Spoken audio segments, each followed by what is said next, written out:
Fala pessoal, sejam bem-vindos aqui ao curso de R para Finanças Quantitativas do Outspoken Marketing. Meu nome é Leandro Guerra e quando você entra no site outspokenmarketing.com você pode entrar, conferir o conteúdo do curso de R. Lá tem todas as aulas, nós estamos agora na aula 3 e você pode baixar todos os arquivos, exemplos, o material de apoio aqui no site, beleza pessoal? Vamos então, bora pro RStudio.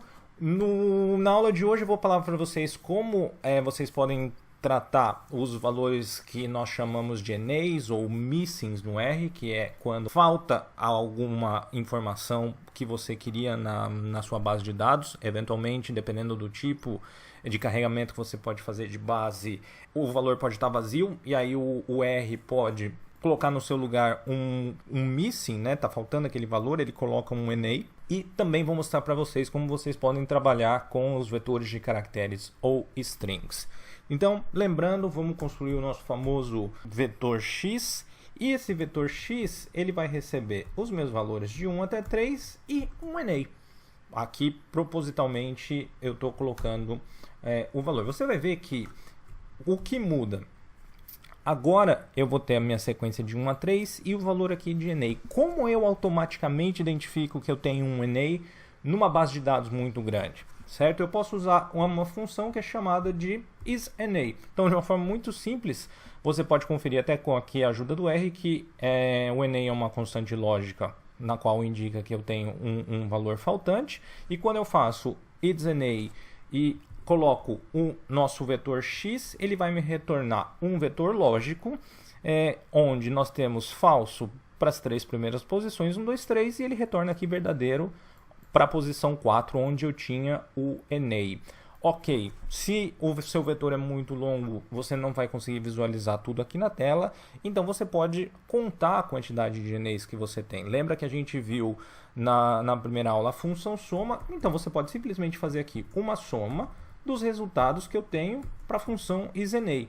E o que isso vai retornar para a gente? Que naquele seu vetor de 4 posições você tem uma que é um NA.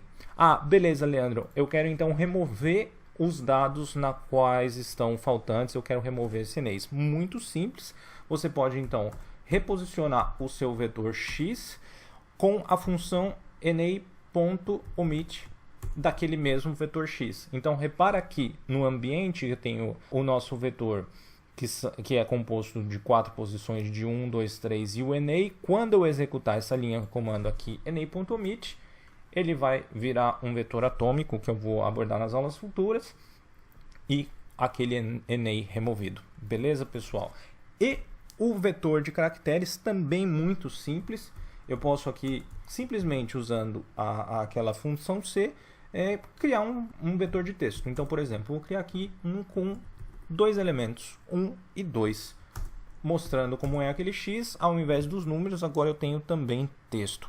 O R possui uma flexibilidade muito grande também para trabalhar com esse tipo de elemento. Ponto. Como eu acesso uma posição específica dentro do vetor? Porque, como vocês notaram, eu tenho aqui 2 elementos dentro desse vetor, como a gente pode ver com a função length que a gente aprendeu nas aulas anteriores, ok? Então, lembrando que o R é indexado em 1, ou seja, a primeira posição do vetor é 1. Então, como que eu acesso uma posição específica? Eu coloco o nome do meu vetor, no caso X, abro aqui o colchetes e coloco o número da posição 1. Ele vai me retornar aquele elemento 1 e, obviamente, seguindo a lógica, eu posso fazer aqui 2. Essa tipo de atitude que a gente está fazendo aqui, a gente chama de interação com vetores. Ela é extremamente relevante quando a gente está desenvolvendo os modelos. E aí, naturalmente, como qualquer coisa no R, você pode atribuir aquele valor da posição 1, por exemplo, de X, tá? Em qualquer outra variável que você crie. Então, por exemplo, criei aqui uma variável que chama pos1 e ele recebe o valor que eu tenho ali na posição 1 de X. Poderia ser também pos1 chamando de valor 2 aqui, ele altera o valor para 2.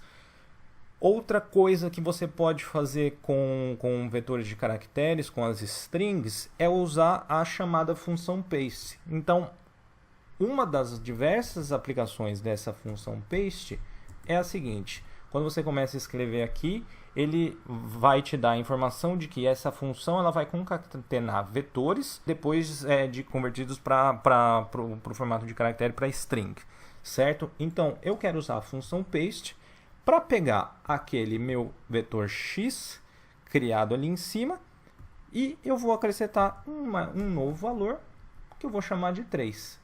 E um outro argumento que a gente tem que passar para a função paste é o que eles vão ser separados. No caso, eu não quero separar por nada, eu coloco só aspas duplas. Quando eu executo aquele nosso comando da string, eu vejo que agora eu tenho um vetor ali com 3 posições e eu tenho o elemento 3 adicionado. Beleza, pessoal? Dá aquele like aqui no vídeo, se inscreva no canal caso você ainda não seja inscrito, recomende aos seus amigos. Um grande abraço e até a próxima aula. Tchau, tchau.